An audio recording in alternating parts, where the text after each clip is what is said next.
Gyanodaya Bharti channel में स्वागत है। आज से मैं एक नए सब्जेक्ट को आप लोगों को एक नए सब्जेक्ट को स्टार्ट करने जा रहा हूँ। उसका नाम है मशीन डिज़ाइन। ये आप बीटी उत्तर प्रदेश के बोर्ड ऑफ टेक्निकल एजुकेशन के विद्यार्थियों को 5th सेमेस्टर में आता है। आप लोगों के 6 सेमेस्टर होते हैं, first semester, second semester, third, fourth, 5th semester में इसको डालने का एक पर्पस है। क्यों? क्योंकि यहाँ पे आपको सिर्फ मशीन को ना केवल अध्ययन करना है, अब आपको ये देखना कि आप क्या नई तरह की मशीनें सिंथेसाइज कर सकते हैं कि नहीं, बना सकते हैं कि नहीं, उनकी परिकल्पना कर सकते हैं कि नहीं, और उनको मूर्त रूप देने तक के प्लान और डिज़ाइन बना सकते हैं कि नहीं, है ना। मशीनों को आसान भाषा में क्या कहा जाता है? मशीनें को अगर कोई आपसे कह दे, वाइवा में, इंटरव्यू में पूछ ले कि भाई मशीन क्या होती है, तो आप मशीनों को कैसे एक्सप्लेन करेंगे? जहाँ तक मुझे पता आप यही कहेंगे, भाई मशीन तो एक चेन ऑफ लिंकेजेस होती है, भाई अलग अलग लिंक एक दूसरे से जुड़े होते हैं जो कि एक तय मोशन करते हैं, एक फिक्स्ड मोशन करते हैं, और उस प्रक्रिया में वो हमको वर्क प्रोड्यूस करके देते हैं। भाई कोई भी मशीन आप देख लीजिए, चाहे आपने मिक्सर देख लिए, वॉशिंग मशीन देख लीजिए आप, और आपकी ऑटोमोबाइल देख लीजिए, और फैन देख लीजिए, लेथ मशीन देख लीजिए, जिस भी वस्तु के साथ मशीन शब्द जुड़ा है, तो उसके साथ आप किताबों को तो मशीन नहीं कहते हैं, है ना।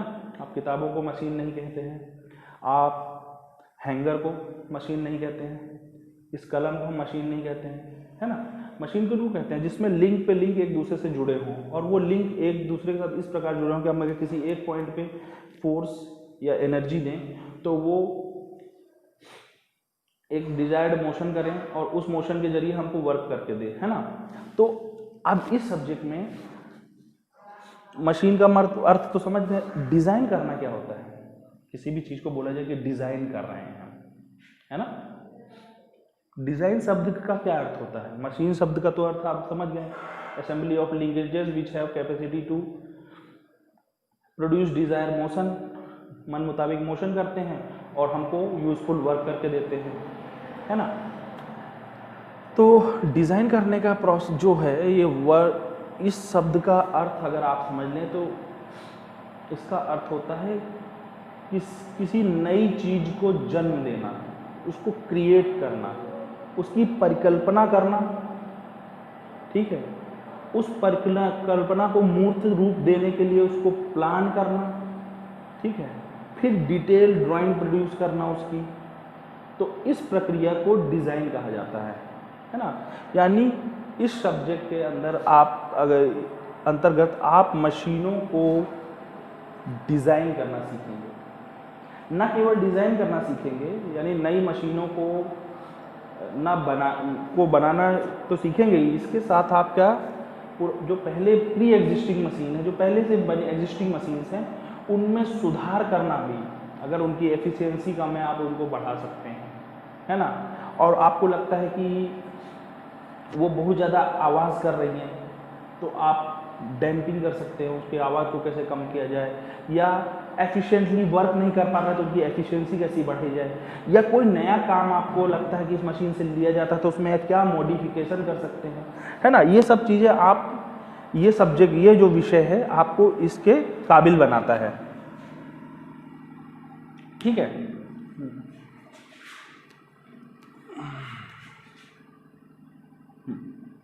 अगर मशीन डिज़ाइन सब्जेक्ट को अगर आपको कोई आपसे पूछ ले कि ये सब्जेक्ट की परिभाषा क्या है, ये सब्जेक्ट क्या है, तो आप सिर्फ साधारण भाषा में ये कह सकते हैं कि मशीन डिज़ाइन विषय, हमें ये, इस विषय को पढ़ने से हमें ये क्षमता मिलती है, या इस विषय से हम ये इस विषय के अंतर्गत हम पहले से मौजूद मशीनों को में सुधार करना, सुधारात्मक बदलाव कर सकते हैं, और नई मशीनों की परिकल्पना कर सकते हैं।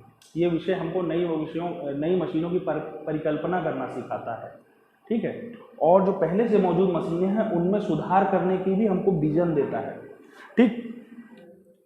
पहला यूनिट है वो इंट्रोडक्शन है, इस विषय का एक परिचय है कि ये विषय क्या है, किस बारे में है, क्यों पढ़ते हैं हम, इसकी ज़रूरत क्या है, ये हमें क्या क्षमता प्रोवाइड करेगा, ये सब ये विषय पर, ठीक है। और इस विषय की कहाँ उपयोगिता है, इंट्रोडक्शन में मात्र हम इतना जानते हैं। दूसरा जो आपका यूनिट है डिज़ाइन फेलियर, यानी हम कोई चीज़ डिज़ाइन करते हैं तो वो किस किस तरह से वो फेल हो सकता है, ठीक है। डिज़ाइन का अर्थ सिर्फ ये नहीं है कि आप समझ लीजिए कि आपने चित्र बना दिए, डिटेल ड्राइंग प्रोड्यूस कर दी, वो तो आप इंजीनियरिंग ड्राइंग में करते हैं। मशीन डिज़ाइन की जो ड्राइंग तैयार की जाती है ज्योमेट्रिकल इंजीनियरिंग ड्राइंग सब्जेक्ट के अंतर्गत और मैकेनिकल इंजीनियरिंग ड्राइंग MED के अंतर्गत, उन ड्राइंग्स में सिर्फ डायमेंशन होते हैं, उन ड्राइंग्स में मात्र डायमेंशंस होते हैं और व्यू होते हैं। पर यहाँ पे जो आप ड्राइंग प्रोड्यूस करते हैं, डिज़ाइनिंग प्रोसेस करने के बाद में जो आप ड्राइंग प्रोड्यूस करते हैं, ठीक है, इसमें आप उन चिन्हों का भी समावेश करते हैं जो ये बताएंगे कि जो आपने मशीन पार्ट्स डिज़ाइन किए हैं इनमें कौन कौन से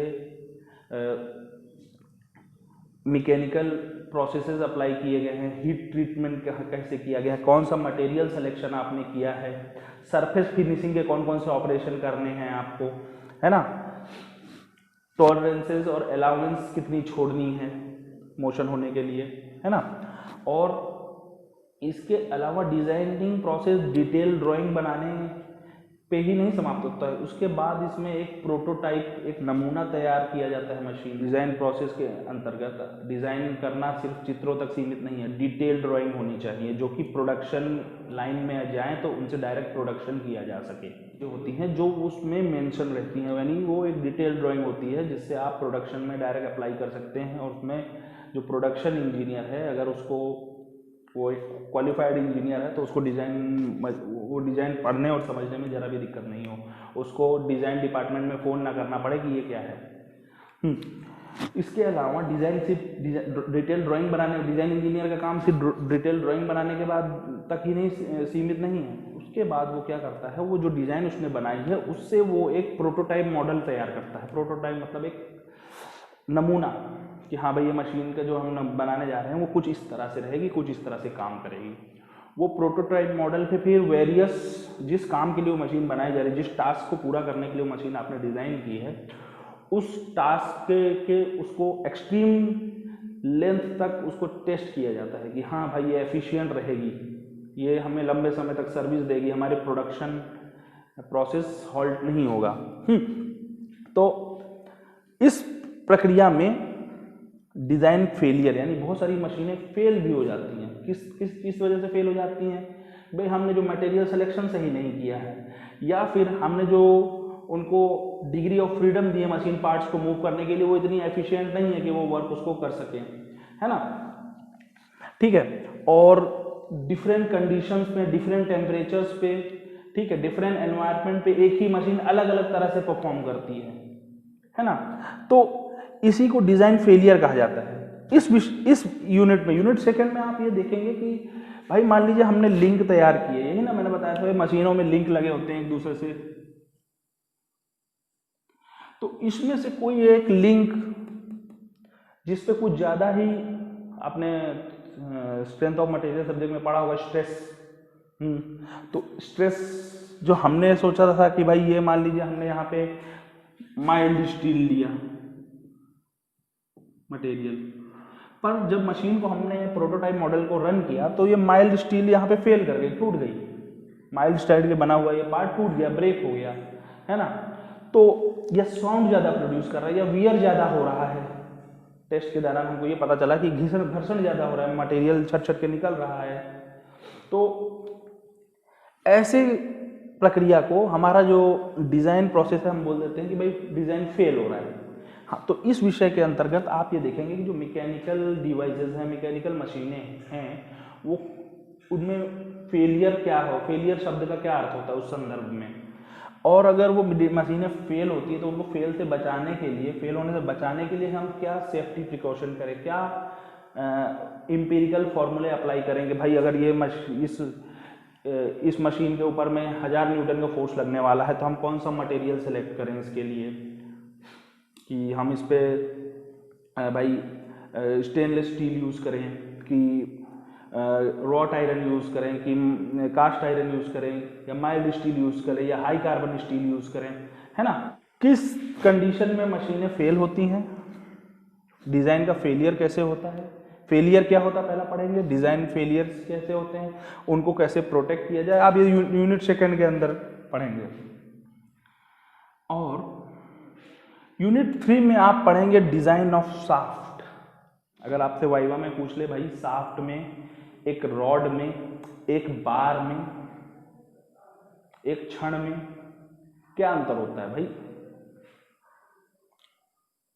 शाफ्ट एक मैकेनिकल एलिमेंट होता है। मैकेनिकल एलिमेंट का मतलब ये हो गया कि मूविंग एलिमेंट है ये। बार जो होती हैं सपोर्ट करने काम आती हैं, बार जो होती हैं छड़ें वो तो सपोर्ट करने काम आती हैं, कहीं भी लगा दी जाती हैं और वो सब ऊपर लोड सपोर्ट करती हैं। पर जो शाफ्ट होती है एक रोटेटिंग मशीन एलिमेंट होता है, मशीन का वो हिस्सा होता है जो रोटेट करता है और रोटेट करने से वो पावर ट्रांसमिट करता है। अब पावर ट्रांसमिट करने के लिए हम shaft or power transmitting machine element जो कि पावर ट्रांसमिट कैसे करती हैं, रोटेट होते हुए, घूर्णन करते हुए। जो भी आप मशीन के अंदर जो भी रोटेटिंग एलिमेंट देखें कुछ इस तरह का सर्कुलर क्रॉस सेक्शन का एक लंबी छड़ देखें जो कि रोटेट हो रही है, तो हम उसको शाफ्ट बोलेंगे। क्या बोलेंगे,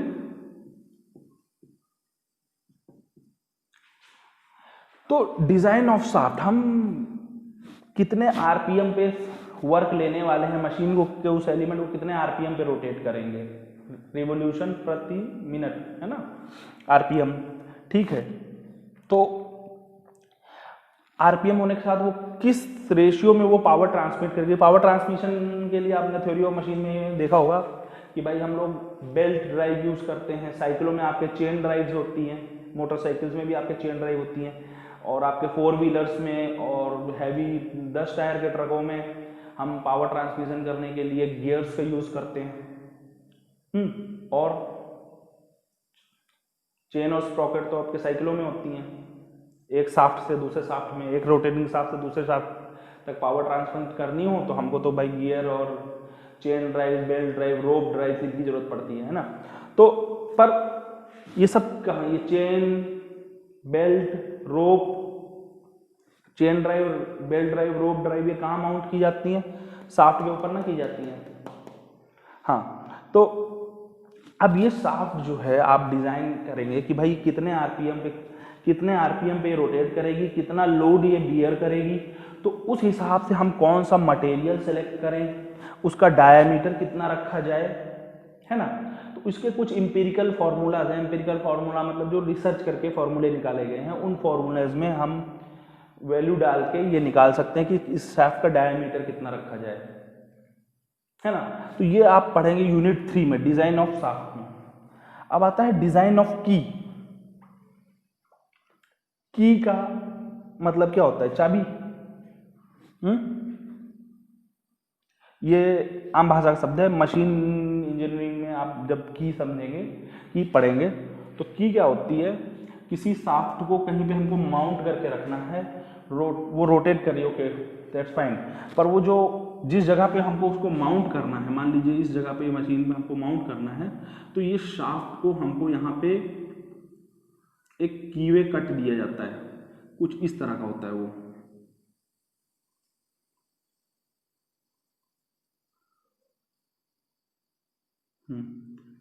लेथ मशीन अगर आप वर्कशॉप में विजिट करें तो आप वहाँ पे ऑपरेटर हैं जो उनसे बोल सकते हैं सर हमको कीवे दिखा दीजिए। कीवे कहाँ पे, कीवे,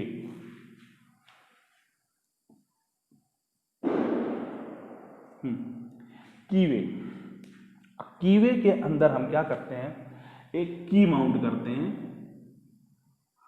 जो कि शाफ्ट को दूसरे मशीन एलिमेंट से होल्ड करके रखती है, जोड़ के रखती है। जब इस शाफ्ट को हमको रिमूव करना हो तो हम लोग की आउट कर देते हैं और शाफ्ट बाहर आ जाती है, ठीक है। तो आप इसमें डिजाइन ऑफ की, जो की बनाई जाती हैं, तो उसके लिए पहले हमको शाफ्ट के अंदर एक कीवे कट लगाना पड़ता है।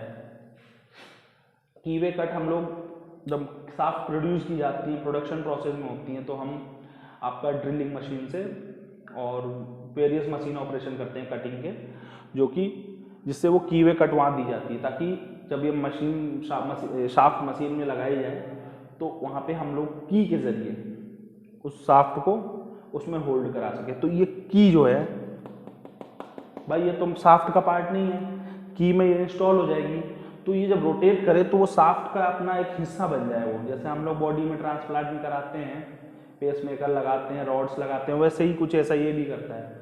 तो उसको हमको ऐसा डिजाइन करना पड़ता है कि जब जितने भी दिन, जब जितना सर्विस पीरियड हो इस शाफ्ट का, उस सर्विस पीरियड में वो कभी फेल ना हो, टूटे नहीं, क्रैक ना पड़े, ठीक है।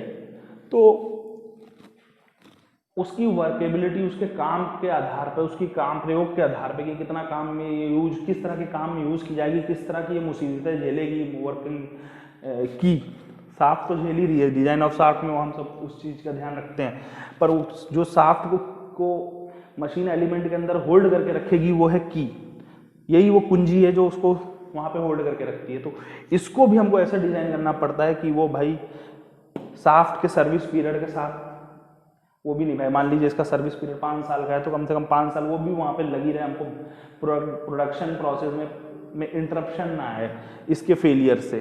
फेल होने का मतलब होता है टूट जाना, बिखर जाना, और सिर्फ टूट जाना बिखर जाना ही नहीं, अगर कोई मशीन एलिमेंट है जिसमें क्या बोलते हैं एलोंगेशन आ जाए, भाई ये तो मेलिएबल मटेरियल होते हैं ना, मेटल्स तो मेलिएबल होते हैं ना, भले हम कितना भी हीट ट्रीटमेंट दे दें, तो हमको ऐसे मटेरियल की चॉइस करनी पड़ती है जो कि वो सर्विस पीरियड सर्वाइव कर सके, 5 ईयर 4 ईयर जैसा भी भाई, प्रोडक्शन 10 ईयर्स। तो डिज़ाइन ऑफ की में हम वो जो कीज यहाँ माउंट की जाती हैं शाफ्ट को मशीन के अंदर होल्ड करने के लिए, उनको देखते हैं, उनका डिज़ाइन प्रोसीजर देखते हैं, वो कैसे फेल हो सकती हैं उसका ध्यान रखा जाता है। जब हमको ये पता चल जाता है कि हाँ भाई इतने लोड पे फेल हो सकती है, तो फिर हम मटेरियल में बदलाव करते हैं, उसका साइज बढ़ाते हैं, उसके डिज़ाइनिंग प्रोसेस में, उसके मैन्युफैक्चरिंग प्रोसेस में बदलाव करते हैं, ठीक है। तो आप यहाँ ये पढ़ेंगे यूनिट 4 के अंतर्गत डिज़ाइन ऑफ की। अब आते हैं डिज़ाइन ऑफ ज्वाइंट। भाई जब मैंने बोला कि भाई machine is assembly of linkages, assembly होती है भाई, एक लिंक दूसरे चेन बनाते हैं, वो एक दूसरे के साथ जुड़े होते हैं। तो ये चेन बनाने के प्रोसेस में एक दूसरे से किस तरह जोड़े जाते हैं, तो जिस तरह के ज्वाइंट लगाए जाते हैं जोड़ने के लिए, ठीक है। ये खैर ये जो डिजाइन ऑफ ज्वाइंट जो आप मशीन डिजाइन में पढ़ेंगे, ये परमानेंट इन नेचर होते हैं, ठीक है, परमानेंट नेचर होते हैं। तो इसमें आप दो चीजें पढ़ते हैं, एक तो वेल्डेड ज्वाइंट,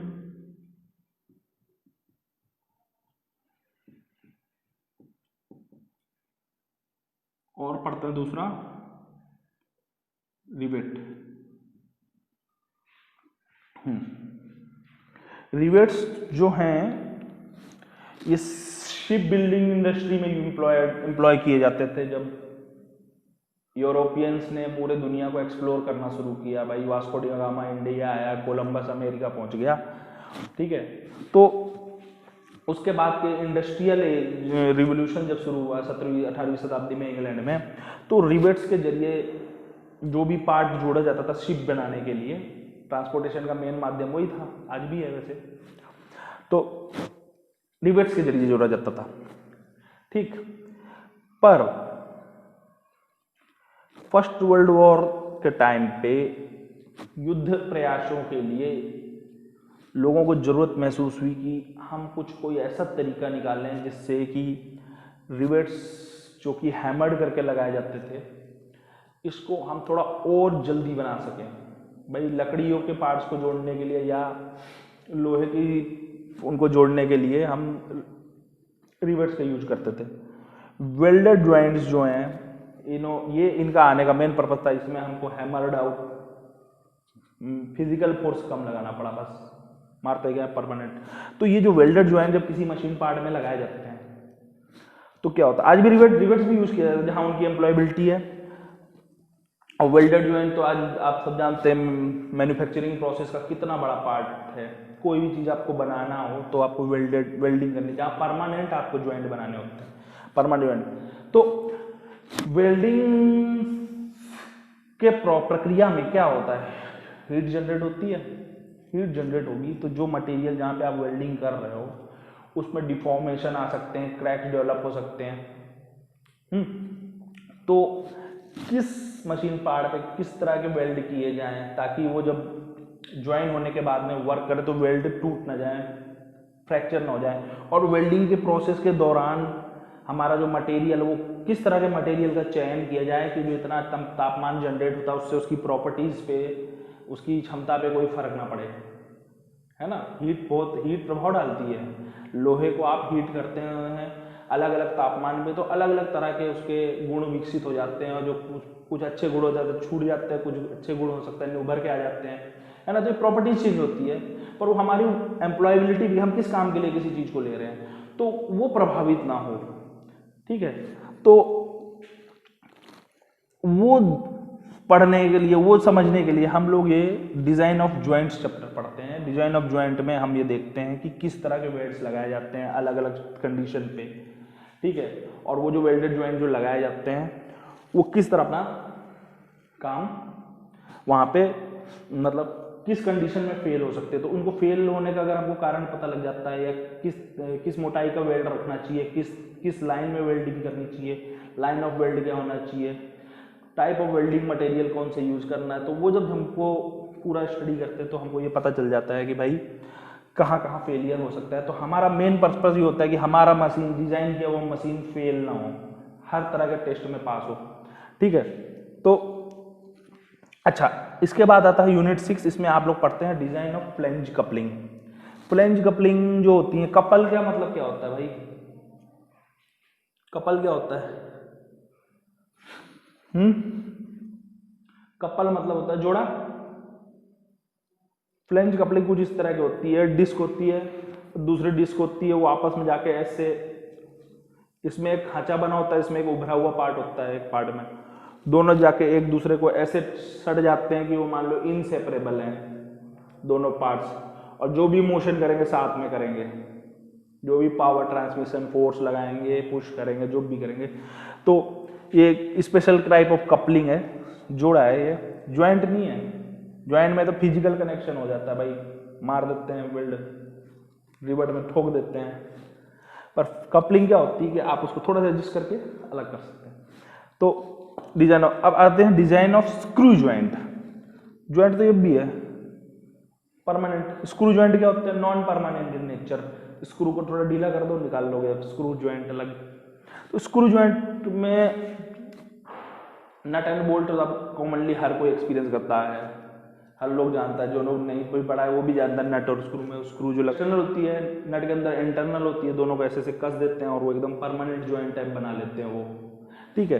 तो वो जो स्क्रू के जो थ्रेड बनाए जाते हैं उनकी लेंथ कितनी रखी जाए, उनकी डेप्थ कितनी रखी जाए, ठीक है, और नंबर ऑफ थ्रेड्स कितने दिए जाएं भाई, कितना ये जो भी मशीन पार्ट आप बनाए डिजाइन कर रहे हैं उस मशीन पार्ट पे जहाँ पे ये स्क्रू लगेगा, स्क्रू ज्वाइंट लगेगा, तो वो कितना फोर्स सहेगा, कितना लोड सहेगा, किस तरह के कंडीशन पे, किस तरह के मतलब मशीन ऑपरेशन करेगा, किस तरह के लोड को सहेगा। तो वो ध्यान में रखते हुए हम डिज़ाइन ऑफ स्क्रू ज्वाइंट्स हम पढ़ते हैं कि स्क्रू ज्वाइंट जैसे कि आपके सबसे कॉमन है भाई, 4 व्हीलर आप जब दिखाने जाओ तो वो स्क्रू जैक जिसको बोला जाता है। यूनिट 5 में हम डिज़ाइन ऑफ ज्वाइंट पढ़ते हैं, तो यूनिट 7 में हम लोग फिर again design of screw joint पढ़ते हैं। बहुत ही इजी सब्जेक्ट है। आप हमारे वीडियो को लाइक करें, सब्सक्राइब करें हमारे चैनल को, और शेयर करें अपने सहपाठियों के साथ में, ताकि हमको भी एनकरेजमेंट मिले। इसी तरह डेली अब मैं कोशिश करेंगे कि आपका ये daily day to day basis पे आपको एक वीडियो प्रोवाइड करते रहें इस टॉपिक का। तो thanks for your support, thank you. आपसे मिलेंगे अब अगले लेक्चर में।